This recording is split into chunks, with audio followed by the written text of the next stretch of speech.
De fato, o arminianismo está dentro das linhas da ortodoxia, bem como o calvinismo também está dentro das linhas da ortodoxia. O choro é livre, não dá pra gente reclamar, é isso que tem.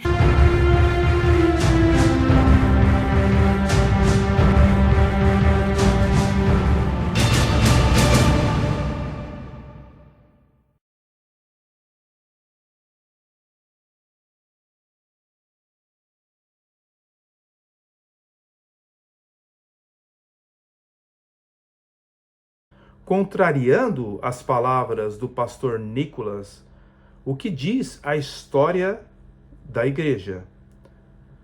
Por exemplo, lembremos-nos de Agostinho, que afirmou que a crença na eleição condicional, sustentada pelos arminianos, deriva-se do pelagianismo. Vejamos, os pelagianos argumentam: Deus sabia de antemão os que se santificariam e permaneceriam sem pecado pelo uso de sua liberdade. Por isso, escolheu-os antes da criação do mundo, em sua presciência, mediante a qual previu que seria santos. Portanto, escolheu-os antes que o fossem, predestinando como seus filhos aqueles que sabia em sua presciência que seriam santos e irrepreensíveis. Mas não foi ele que os fez santos e irrepreensíveis, e nem os faria, mas apenas previu que seriam. Portanto, escolheu-os antes que o fossem, predestinando como seus filhos aqueles que sabia em sua presciência que seriam santos e irrepreensíveis. Então, queridos, antes de avançarmos a nossa investigação, tenha em mente que as mesmas expressões usadas pelos arminianos, como livre-arbítrio, predestinação meritória e assim por diante, foram usadas antes deles pelos pelagianos, o que torna a minha convicção ainda mais segura para reafirmar o que foi dito anteriormente. Arminianismo é pelagianismo, sim, ok? Ademais, uma definição direta do arminianismo clássico é dada acertadamente pelo ministro arminiano Heitor Pezenato Jr. A remonstrância é o documento fundamental do arminianismo clássico. Então a ideia que Deus escolheu porque anteviu e que seríamos santos é contrária às escrituras, conforme Efésios capítulo 1, verso 4. Como coerentemente argumentou John Calvino, se Deus escolheu-nos para sermos santos, não nos escolheu porque previu o que seríamos. Isso está nas Institutas da Religião, tomo 2, livro 3, página 388. Então, no livro A Predestinação dos Santos, 1836, nós vemos também Agostinho, relatando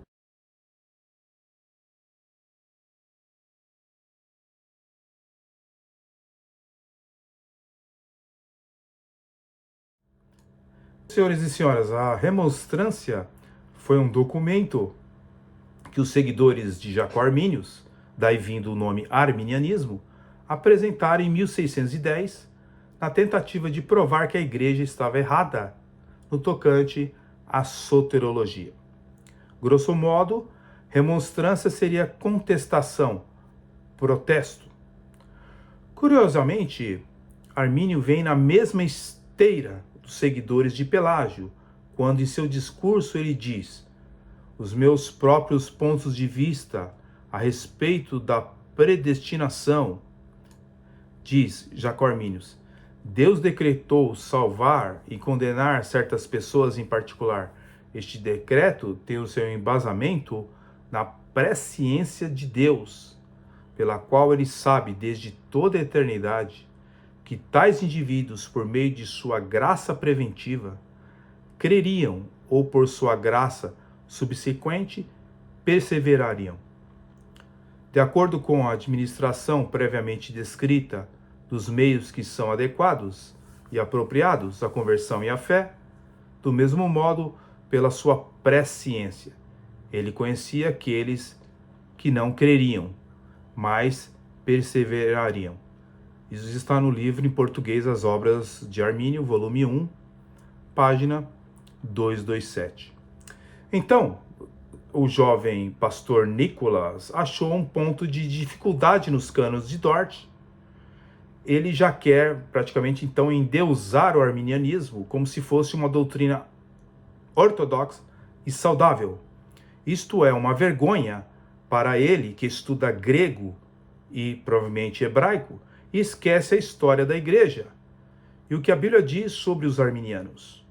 Como ele recebe muita influência do pastor Gregonato, é notório que esse pastor batista está declinando da sua visão doutrinária.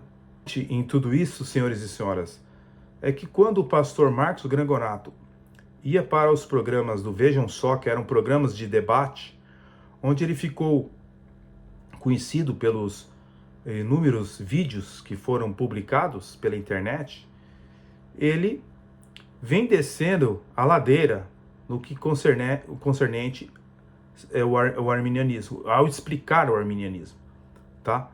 Porque ele fazia com muita propriedade o que era o arminianismo de fato, ok? Com as suas variadas declarações. Ele fazia isso com razão, pois o arminianismo realmente é uma heresia completa. O que o arminianismo tem de doutrina que pode ser saudável? Tudo que a Bíblia afirma como doutrina, os arminianos dizem o contrário. O próprio passapanista, o pastor Augusto Nicodemos, já declarou o seguinte: maior é o que nos une, maior é o que nos une do que aquilo que nos separa. Isso é uma verdadeira piada de mau gosto, pois o que nos separa, no caso, os monergistas dos arminianos, não são coisas básicas, são questões doutrinárias, entendeu? Eles creem em Cristo, e a gente também crê em Cristo, mas acontece que eles creem em Cristo da cabeça deles. Eles creem em Cristo, que Cristo que eles creem? Eles creem em Deus, nós cremos em Deus também, né? Mas eles creem num Deus que eles criaram, um Deus que eles podem domesticar, que podem dominar, e que eles creem que esse é o Deus da Bíblia.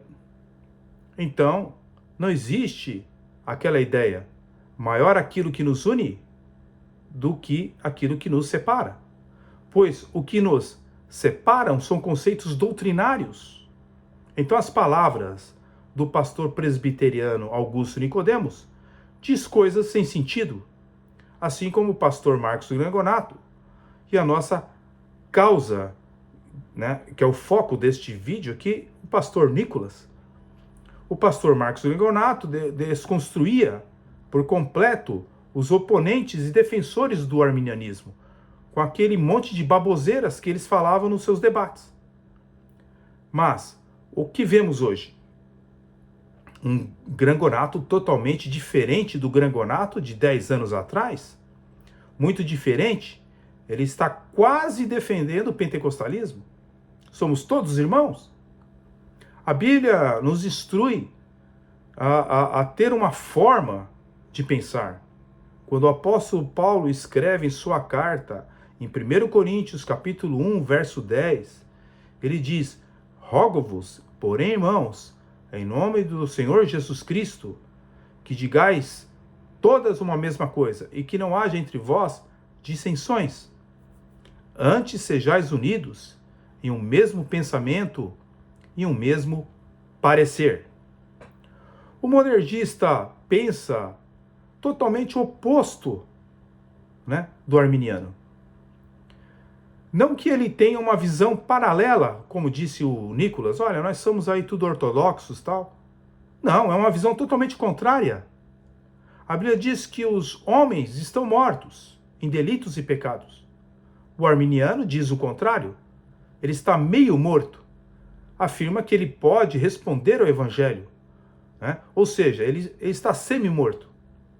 A Bíblia diz que o homem não pode perder a sua salvação, pois é Deus que justifica, pois quem poderá condená-lo, conforme o capítulo 8 de Romanos, né? Paulo diz que agora, pois, não há nenhuma condenação para os que estão em Cristo Jesus. No verso 34 em diante, vemos o apóstolo Paulo, inspirado pelo Espírito Santo, dizer o seguinte: quem nos separa do amor de Cristo? A angústia, a perseguição, a fome, a espada. Nos versos 38 e 39, nem a morte, nem a vida, nem os principados nos poderá separar do amor que está em Cristo Jesus. Como eu posso perder a salvação se verdadeiramente Deus me chamou? É Ele que fez a obra completa. A Bíblia ensina que o homem não pode cooperar com a sua salvação, que a eleição de Deus, ela é incondicional. Eu não posso dar condição.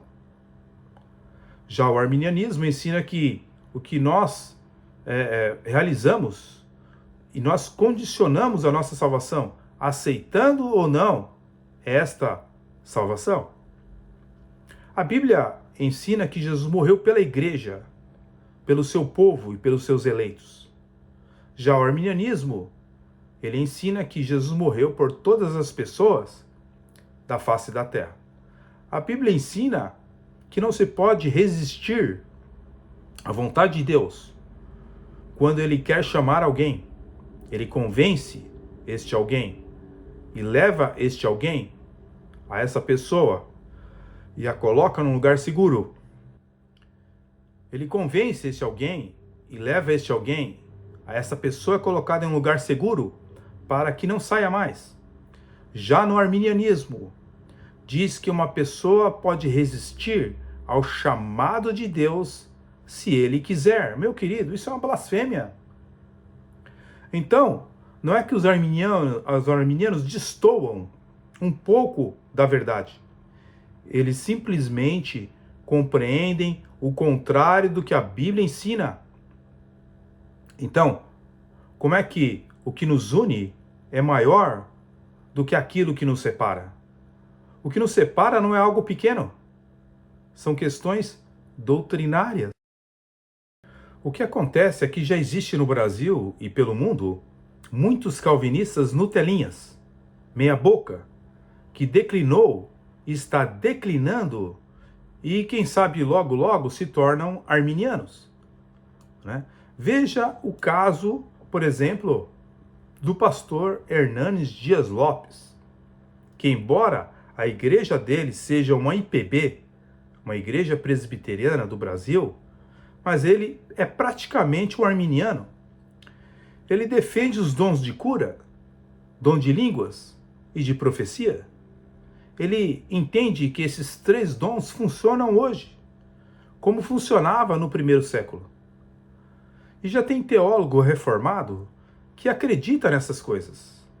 Evidente que são reformados do século 20 e 21, que não tem nada a ver com os reformados dos séculos 16, 17 e 18, que nunca acreditaram nessas aberrações.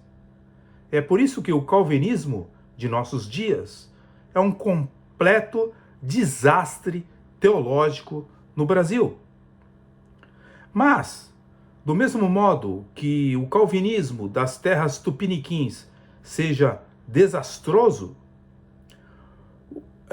isso não faz com que o arminianismo seja algo benéfico. Ok? O arminianismo é uma heresia e como foi declarado nos cânones de Dort e como já foi dito, declarado em outros concílios também. Mas enquanto os teólogos monergistas ficam brincando de teologia em seus podcasts, os arminianos lutam fervorosamente contra a fé dos reformados, pois a gente não acha um livro escrito dos medalhões, chamados medalhões da fé reformada, você não vê nenhum deles escrevendo contra o arminianismo.